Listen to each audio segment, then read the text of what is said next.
Hi, എല്ലാവർക്കും പുതിയൊരു വീഡിയോയിലേക്ക് സ്വാഗതം. രാത്രി യാത്രയ്ക്ക് പ്രത്യേക വൈബാണല്ലേ.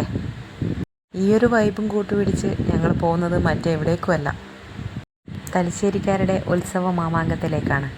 ജഗന്നാഥ ക്ഷേത്രം അഥവാ ഞങ്ങളുടെ പുതിയ അമ്പലം. കേരളത്തിലെ കണ്ണൂർ ജില്ലയിലെ ഒരു പ്രസിദ്ധമായ ശിവക്ഷേത്രമാണ് തലശ്ശേരി ജഗന്നാഥ ക്ഷേത്രം. 1908 ഫെബ്രുവരി 13 ശ്രീനാരായണ ഗുരുവാണ് ഈ ക്ഷേത്രത്തിലെ പ്രതിഷ്ഠാകർമ്മം നിർവഹിച്ചത്. മുഖ്യപ്രതിഷ്ഠ പരമശിവനാണ്. ഗണപതി, സുബ്രഹ്മണ്യൻ തുടങ്ങിയവർ ഉപദേവന്മാരായുമുണ്ട്. നെൽവയലുകൾക്ക് നടുവിൽ മണ്ണ് ഉയർത്തിക്കെട്ടിയ പ്രതലത്തിലാണ് ഈ ക്ഷേത്രം നിർമ്മിച്ചിരിക്കുന്നത്. പാവപ്പെട്ടവരിൽ നിന്നും പണക്കാരിൽ നിന്നും ഒരുപോലെ പണം സ്വീകരിച്ചാണ് ഈ ക്ഷേത്രം നിർമ്മിച്ചത്.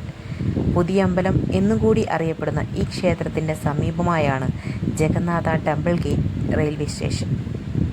ക്ഷേത്രത്തിലേക്ക് പട്ടികജാതി പട്ടികവർഗത്തിൽപ്പെട്ട ആളുകൾക്ക് 1924 വരെ പ്രവേശനമില്ലായിരുന്നു. മൂർക്കോത്ത് കുമാരൻ്റെ ശ്രമഫലമായി 1924 ഗുരുദേവൻ്റെ സാന്നിധ്യത്തിൽ ഈ ക്ഷേത്രം ഹരിജനങ്ങൾക്കായി തുറന്നുകൊടുത്തു. ഇവിടെ അബ്രാഹ്മണരാണ് പൂജാകർമ്മങ്ങൾ നിർവഹിക്കുന്നത്. വിവിധ മതസ്ഥർ തമ്മിലുള്ള വിവാഹങ്ങളും ഇവിടെ നടത്തപ്പെടും. കുംഭമാസത്തിലെ ശിവരാത്രി, മകരത്തിലെ തൈപ്പൂയം എന്നിവ പ്രധാനമാണ്. കുംഭം 1 പ്രതിഷ്ഠാദിനം.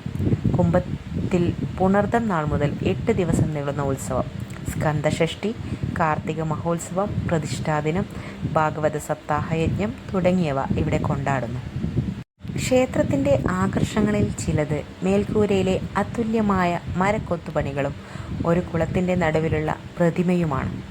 1927 ഇറ്റലിയിൽ നിർമ്മിച്ച ശ്രീനാരായണ ഗുരുവിൻ്റെ ആദ്യത്തെ പ്രതിമ ക്ഷേത്ര പരിസരത്ത് സ്ഥാപിച്ചു.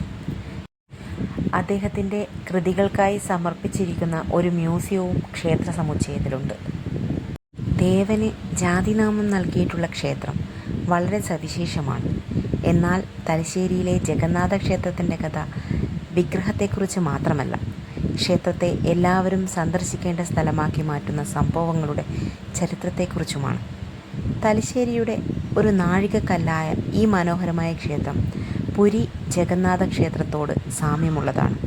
കൂടാതെ മറ്റു ക്ഷേത്രങ്ങളിൽ ഉയർന്ന ജാതിക്കാർക്ക് മാത്രം ഹിന്ദു ക്ഷേത്രങ്ങളിൽ പ്രവേശനം അനുവദിച്ചിരുന്നപ്പോൾ എല്ലാ ജാതികളിൽ നിന്നുമുള്ള ഭക്തർക്ക് ആരാധന നടത്താൻ അനുവാദം ലഭിച്ച ആദ്യ സ്ഥലമാണിത്.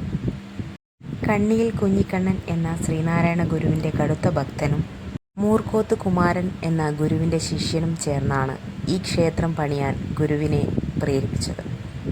മെച്ചപ്പെട്ട വിദ്യാഭ്യാസവും തൊഴിലും പ്രാദേശിക ജനതയെ കൂടുതൽ കാര്യക്ഷമമാക്കി.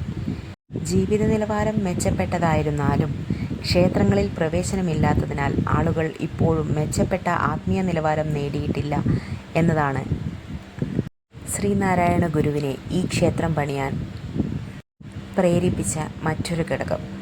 അതിന് കാരണക്കാരായത് കുമാരനാശാനെ പോലെയുള്ള മറ്റു പല ശിഷ്യന്മാരും.